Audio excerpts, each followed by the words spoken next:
Vocês viram o início da história de Ben assombrando Jaduzable através de um cartucho de videogame, e muitos de vocês pediram para que eu continuasse contando essa história. Caso você não saiba do que estamos falando, assista a primeira parte dessa história sombria, que eu garanto que vocês não vão se arrepender.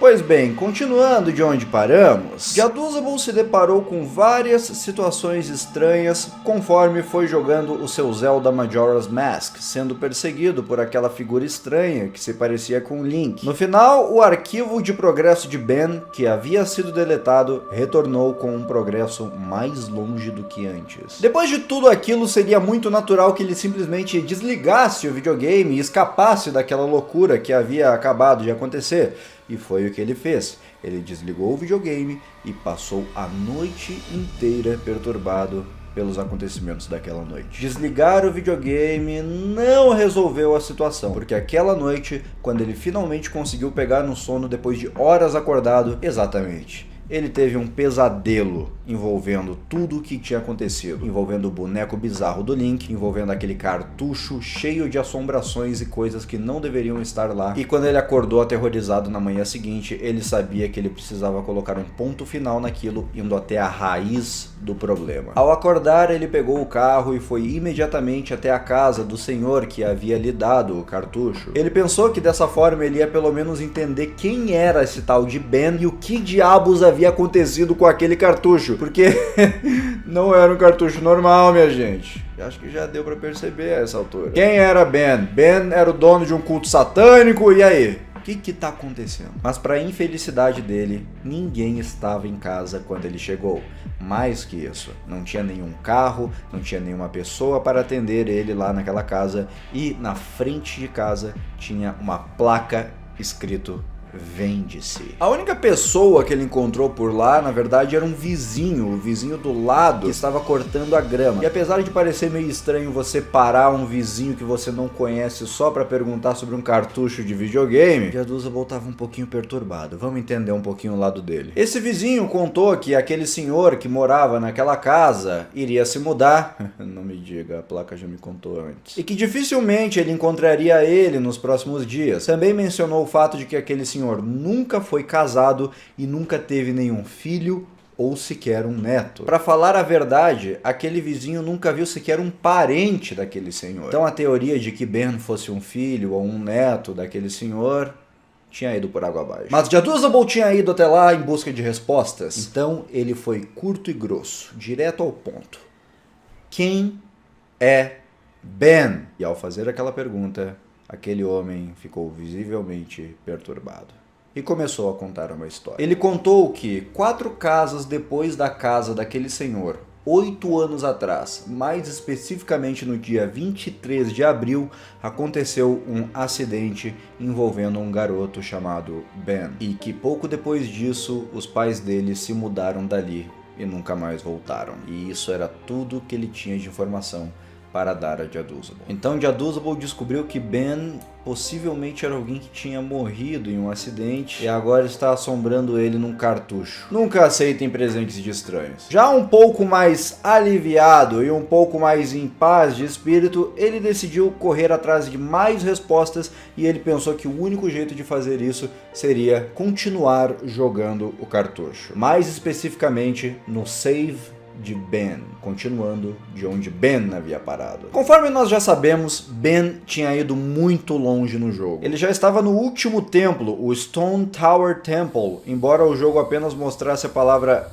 STONE na tela. E o corpo do personagem estava completamente distorcido, deformado, com a cabeça e o pescoço posicionados na lateral do corpo. Assim que o jogo começou, uma caixa de diálogo apareceu mostrando um texto completamente impossível de entender o que estava escrito. Entre os itens do personagem estava um item estranho, que Jaduzable nunca havia visto na vida. Parecia um livro ou uma revista, porém nada acontecia quando se usava ele. E não demorou muito até que Jaduzable voltasse a ser perseguido pelo boneco bizarro de Link. E dessa vez, um brilho estranho envolve o personagem. Um contador começa a rodar e vários barulhos estranhos começam a tocar de fundo. Logo depois, um novo dia começou. A cena que vem em seguida é conhecida dos jogadores de Zelda Majora's Mask. É uma cena que acontece logo no início do jogo. Link está na forma de Deku Scrub e ele havia recém voltado no tempo pela primeira vez. Tanto ele quanto sua fada estranham o que acabou de acontecer. Mas não seria a história que queremos ouvir se não começassem a acontecer coisas bizarras, não é verdade? Em um determinado momento, o texto fica distorcido e a risada do vendedor de máscaras é ouvida de fundo novamente. Para piorar, a câmera fica travada em um ângulo extremamente estranho, atrás da porta da torre do relógio, sem acompanhar o jogador. O personagem fica andando de um lado para o outro sem a câmera acompanhá-lo. Meio como se estivesse encarando aquilo como um sinal do jogo, Jaduzable entra pela porta da torre do relógio, e lá ele encontra o vendedor de máscaras mais uma vez, dizendo que ele se deparou com um destino terrível.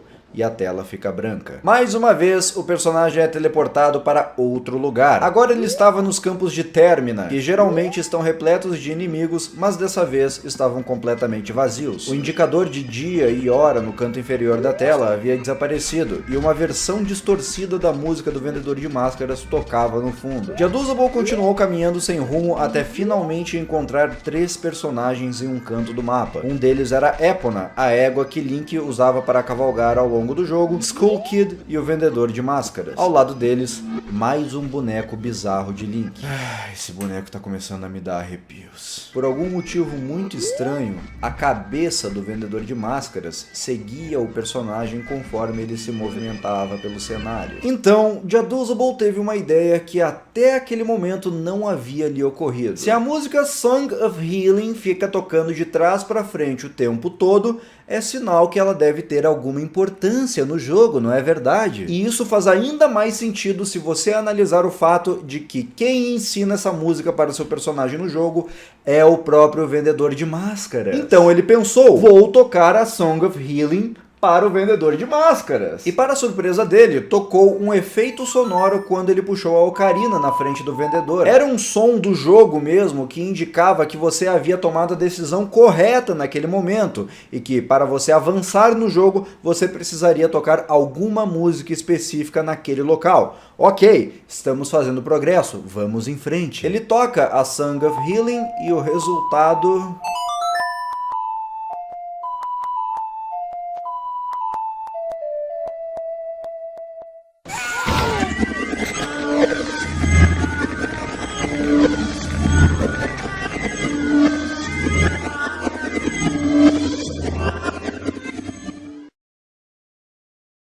Você se deparou com um destino terrível, não é mesmo?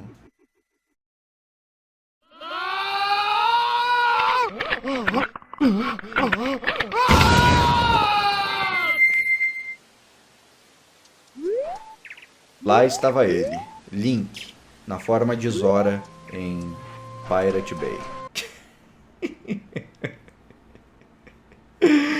Cara, é uma baía onde ocasionalmente alguns piratas se encontram, então eu chamo carinhosamente de Pirate Bay. Mas não é esse o nome certo. Na beira da praia, Epona relinchava sem parar. Ela não mudava de direção e tampouco saía de onde estava. Jaduzable percebeu que ela estava atuando como se estivesse apontando na direção de algo dentro do mar. Parecia que ela estava pedindo ajuda para tirar alguma coisa de dentro da água. Jaduzable entrou mar adentro na direção apontada por Epona e, para sua surpresa, ele acabou encontrando mais um boneco bizarro de Link no fundo do mar. Pois é, nem no mar estamos salvos dessa coisa. Porém, ao parar do lado do boneco, o personagem começa a ficar sem ar e a se afogar. E isso não faz o menor sentido, porque naquela forma que o Link estava, a forma de Zora, ele consegue respirar embaixo d'água. Então não fazia o menor sentido ele se afogar ali dentro da água, porque ele não se afoga, ele respira dentro da água daquela forma. Mas isso aconteceu, o personagem morreu e o jogo não respawna o seu personagem. Ele volta direto para a tela de início do jogo mais uma vez. Na última vez que isso havia acontecido, coisas estranhas aconteceram na tela de saves, e Jaduzable sabia que dessa vez não seria diferente.